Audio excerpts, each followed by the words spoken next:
People party کی حکومت بنی، وہ بھی جیت گئے تھے اور قجوری وزیر صاحب کی کابینہ وزیر تعلیم بنے. اچھا چونکہ مطلوب انقلابی صاحب بڑے ایکٹیو کارکن رہے، مختلف، اس سے پہلے وہ کشمیر کونسل کے ممبر رہے.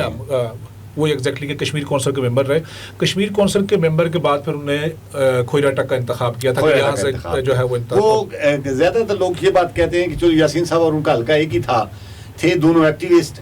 مطلوب انقلابی صاحب ظاہر ہے کہ طلباء سیاست اور پھر پی وائی یو کی سیاست کر کے اوپر آئے تھے، کشمیر کونسل کی ممبر بھی مان گئے تھے، اور چودھری یاسین صاحب تو ڈائریکٹ ظاہر ہے ایک لحاظ سے. اچھا اب دیکھیے، اور انہوں نے پھر ایکوموڈیٹ کرنے کے لیے ان کو وہ حلقے میں. اچھا وہ بینظیر بھٹو صاحبہ جو ہے نا، وہ بڑا اپنے ورکر کا جو ہے وہ کیئر بھی کرتی تھی. تو اور خاص کر مطلوب انقلابی صاحب جب کشمیر کونسل کے ممبر بنے ہیں، کشمیر کونسل کے ٹکٹ کے لیے انہوں نے اپلائی کیا پیپلز پارٹی میں، اور پھر پیپلز پارٹی نے اور خاص کر محترمہ بینظیر بھٹو صاحبہ نے وہاں اس وقت چونکہ مسلم کانفرنس اسٹرانگ تھی، سردار کیوں صاحب جو ہے ان کی پارٹی کافی مضبوط تھی، ان سے پھر انہوں نے وہ سیٹ یا ووٹ کے لیے جو ہے پیپلز پارٹی کے پاس ووٹ ہی پورے نہیں ہو رہے تھے، وہ سیٹ مسلم کانفرنس جیت رہی تھی.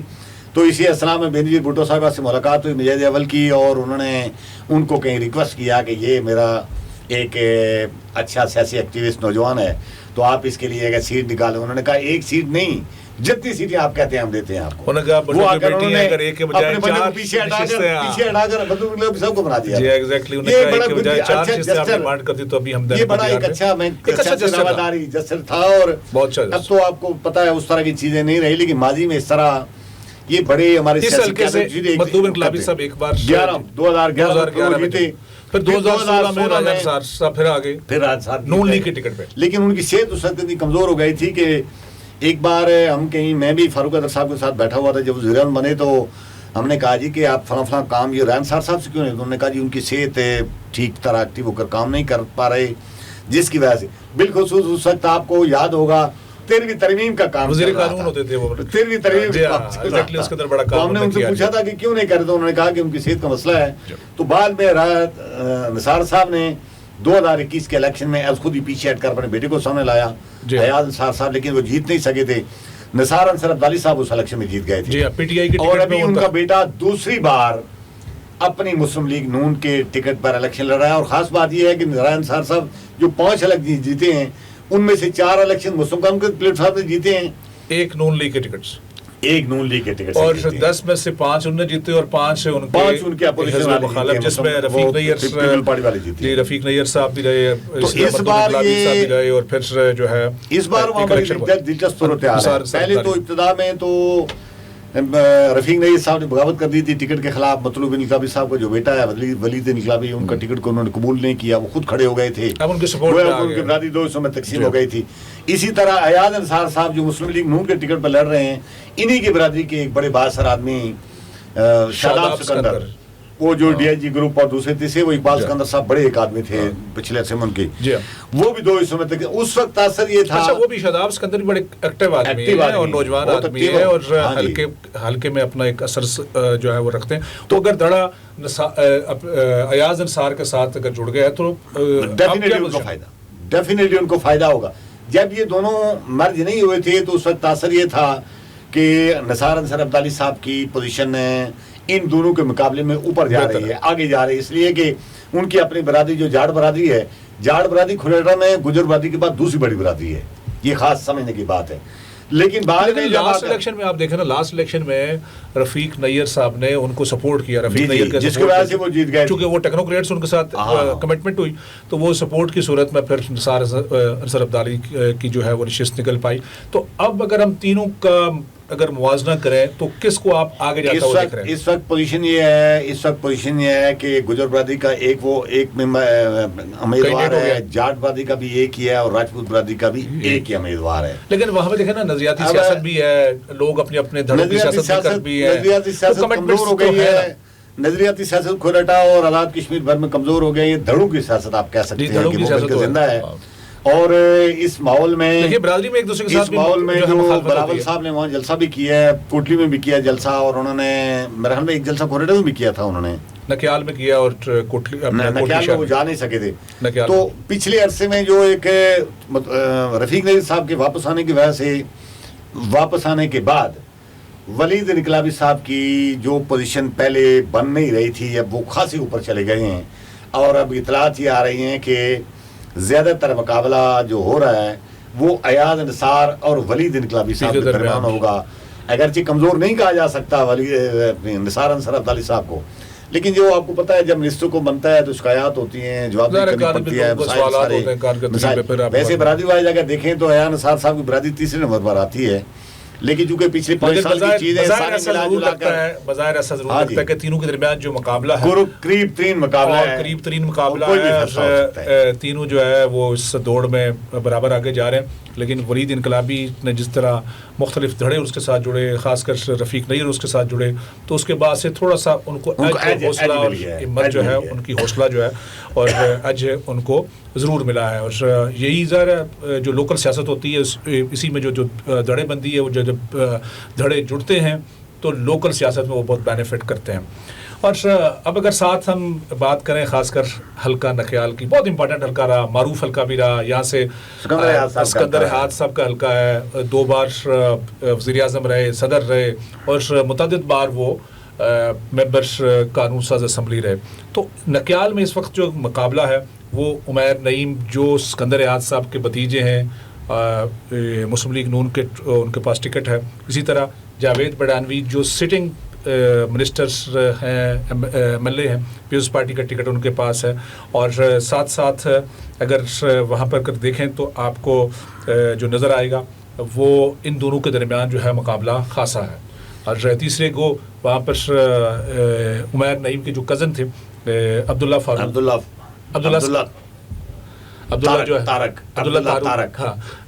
طارق جو ہے سکندر احاط صاحب کے حقیقی پوتے ہیں، وہ وڈرا ہو گئے، وہ مسلم کانفرنس کے ٹکٹ پر لڑ رہے تھے. جی ایگزیکٹلی، وہ مسلم کانفرنس کے ٹکٹ پر انتخابات میں حصہ لے رہے تھے، وہ وڈرا ہو گئے عمیر نعیم کے حق میں. تو اب سچویشن وہاں پر بھی بڑی مقابلے کی آمنے سامنے بڑی، وہاں 1 to 1 مقابلہ آپ کہہ سکتے ہیں. باقی کسی کے امیدوار کو آپ کنسیڈر نہیں کر سکتے. جاوید بڑانوی صاحب پچھلی بار الیکشن جیتے. اچھا ایک مزے کی بات اور بتاؤں، جاوید بڑانوی صاحب کے بارے میں ایک تاثر ہے کہ آزاد کشمیر کی جو کابینہ پچھلی بار بھی بنی تھی، چودھری مجید صاحب کے دور میں اب بھی بنی ہے، سب سے شریف اور ٹرانسپیرنٹ قسم کے وزیر رہے ہیں. کوئی کرپشن کا چارج، کوئی گڑبڑ، کوئی اس طرح کی نہیں. ویسے بھی وہ ایک گراس روٹ لیول نہیں دیکھیں نا، میں تو چھوٹی موٹی گنجائش تو ہے نظر ہے، ان کے ساتھ چھوٹی موٹی گنجائشوں والی یہ چیز بھی نتھی نہیں ہوئی. لیکن احتساب اگر ٹھیک کام کرتے رہے جس کا چیزیں نکل سکتی ہیں، لوگوں کو یہ اعتماد ہو کہ میں جو درخواست لے کے جاؤں گا یا پھر جو اگر کسی بھی محکمے کے اندر ایک فرد کی بات نہیں کر رہا، صاحب ایک چیز ہے، الزاموں سے تو کوئی نہیں بچ سکتا نا، لیکن ان کے خلاف اس طرح کی چیزیں ابھی تک ان کے بارے میں یہی کہا جاتا ہے. لیکن روایتی لحاظ سے یہ حلقہ سکندر احاط صاحب اور ان کی فیملی کا رہا ہے. سکندر احاط صاحب جب بھی یہاں سے الیکشن لڑے ہیں تو کبھی مقابلے میں ان کو شکست نہیں ہوئی، کبھی نہیں آ رہی. 75 میں لال محمد لبانیہ جیت گئے تھے یہاں سے، وہ اسی لیے وہ پہلے جو ہم نے بات کی ہے کہ مسلم کانفرنس سے بائیکاٹ کر دیا تھا، اس لیے جب راستہ صاف ہو گیا تو پھر پیلواڑی والے لوگ اکثر جیت گئے تھے. پاکستان میں بھی حکومت تھی ان کی. لال محمد لبانیہ جب جیتے تھے تو سکندر احاط صاحب نے بائیکاٹ کر دیا تھا. 1970 کی اسمبلی میں بھی سکندر احاط صاحب ممبر اسمبلی رہے ہیں، اور بلکہ سینئر وزیر تھے. مجاہد اول کی جب صدارت کی حکومت تھی تو وہ سینئر وزیر بنائے گئے. پارلیمانی جو نظام 75 میں آیا اس میں انہوں نے بائیکاٹ کیا، انتخابات میں حصہ لیا. 85 میں جب وہ آئے تو پرائم منسٹر بن گئے. 85 سے لے کر 85 میں جیتے، پھر 90 میں جیتے، 91 میں جیتے. 91 میں جیتنے کے بعد وہ صدر بن گئے تھے. تو پھر وہ نعیم صاحب جب انہوں نے سیٹ خالی کی تو نعیم صاحب بائی الیکشن میں آئے. اور 1996 کا الیکشن بھی جب انہوں نے چونکہ الیکشن ہوئے تھے اس وقت وہ صدر تھے، لڑ نہیں سکتے تھے. نعیم صاحب وہ بھی الیکشن سردار نعیم جیت گئے، وہ بھی 2001 میں پھر سکندر احاط صاحب سامنے آئے، پھر وہ جیت گئے اور پھر وزیر اعظم بن گئے آزاد کشمیر کے. اور 2006 میں جب سردار عتیق صاحب کا دور آیا تو انہوں نے الیکشن سے پہلے ہی جا کر وہاں وڈرا ہونے کا اعلان کر دیا تھا. اس کے بعد پھر عملاً پریکٹیکل پاور پالیٹکس کی سیاست میں انہوں نے حصہ نہیں لیا. بیٹا ان کا لڑا، پھر جاوید بڑانوی صاحب سے ایک بار وہ ہار گئے، پھر ایک بار وہ جیت گئے. 2011 میں جاوید بڑانوی پہلی بار جیتے. جاوید بڑانوی چودھری مجید صاحب کی کابینہ میں وزیر بنے تھے. اور 2016 میں فاروق سکندر جیت گئے تھے. 2011 میں فاروق سکندر ہار گئے، 2011 میں 16 میں فاروق سکندر جیت گئے. اور پھر وہ فاروق عبداللہ صاحب کابینہ وزیر رہے تھے اور 2021 کی کابینہ میں پھر جیت گئے. اب ان کے درمیان پھر مقابلہ ہو رہا ہے. عمیر نعیم صاحب اس طرح اپنے بیٹے کو بہترین انرجیٹک پڑھا لکھا اور ایکٹیو نوجوان ہے. میری حالانکہ کبھی ان کے ساتھ کوئی شناسائی اس طرح کی نہیں ہوئی, لیکن یہ اطلاع یہی مل رہی ہے کہ وہ بڑا ایک اچھا سیاسی ورکر ہیں, بڑا اچھا انہوں نے انتخاب کیا. فاروق اسکندر صاحب نے بھی اپنا سپیس دے دیا. حالانکہ خیال یہ تھا کہ فاروق اسکندر صاحب سپیس نہیں دیں گے, لیکن انہوں نے دے دیا تو بن گیا. اور اطلاع یہی ہے کہ مقابلہ سخت ہو گیا, کہ کافی زیادہ سخت مقابلہ. اچھا وہاں پہ آپ کو یاد ہوگا خضر نعیم سردار خضر احاط صاحب ہوتے تھے, سردار خضر, ان کی ساری فیملی عمیر نعیم, وہ بھی چونکہ لاسٹ الیکشن میں انہوں نے کنٹیسٹ کیا تھا تو اس کے بعد جی ہاں, تو اس اعتبار سے اگر دیکھا جائے تو وہ اگر تو یہ سارا کافی کلوز مقابلہ ہے. لیکن عمیر نعیم کے بارے میں یہ ہے کہ پچھلے عرصے میں ان کو کافی سپورٹ ملی ہے. وہ وائس چیئرمین بھی ہے ضلع کونسل کوٹلی کے, عمیر نعیم. تو یہ ایک اچھا مقابلہ ہوگا جس کا نتیجہ تو کیا ہوتا ہے دیکھی جائے گی. لیکن یہ آپ پریڈکشن نہیں کر سکتے کہ 3 دن پہلے ہی ہم یہ کہہ سکتے ہیں کہ واضح مقابلہ سخت ہے. ریس جو ہے وہ برابر جاری ہے. اب دیکھیں لاسٹ ڈیز جا رہے ہیں یس, اور لاسٹ ڈیز میں کون آگے نکلتا ہے, کہاں سے کوئی ووٹ اٹھا سکتا. وہاں دیکھیے ایک اور امپورٹنٹ بات آپ دیکھیں نا, دونوں برادریز کے لوگ اپنی جگہ, لیکن چھوٹی برادریاں بھی ہوتی ہیں اور وہ چھوٹے چھوٹے دھڑے جو ہر ایک یو سی کے اندر اور ہر ایک پولنگ اسٹیشن کے اندر ہوتا ہے, وہ پھر کہیں نہ کہیں وہ کسی ایک طرف نہیں جاتے لوگوں من آپ کو, لیکن لوگوں کے مفادات ہوتے ہیں, لوگوں کی پروڈکشن کا مسئلہ ہوتا ہے, تحفظ کا مسئلہ ہوتا ہے. اس لیے وہ جہاں مناسب بہتر سمجھتے ہیں. اب یہ نہیں ہم کہہ سکتے کہ ادارہ ہے وہ کسی ایک کے ساتھ مل گئے ہوں گے, لیکن یہ ضرور ہوتا ہے کہ عموماً جو کرتا دھرتا یا وزیر یا پاور میں ہوتا ہے اس سے چھوٹی بڑی شکایات تو ظاہر لوگوں کو ہوتی ہیں, تو پھر ناراضگیاں بھی بڑھتی ہیں اس طرح.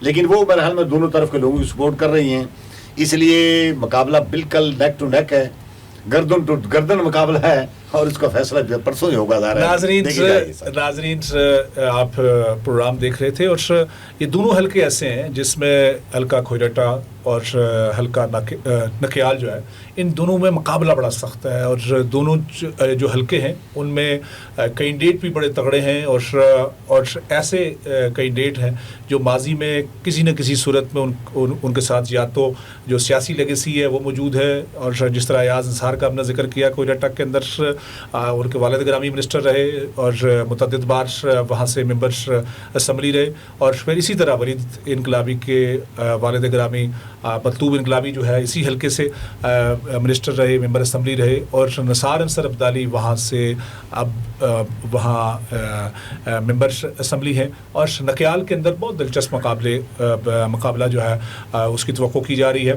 لیکن یہی امید ہے کہ جو ووٹرز بر وقت نکال پائے گا جو کینڈیڈیٹ, مقابلہ وہی جیت پائے گا. تو آپ کو ہم اپڈیٹ رکھیں گے کشمیر ٹائمز ڈیجیٹل کی خصوصی ٹرانسمیشن, الیکشن ٹرانسمیشن کے ساتھ ہمارے ساتھ جڑے رہیے گا. بہت شکریہ.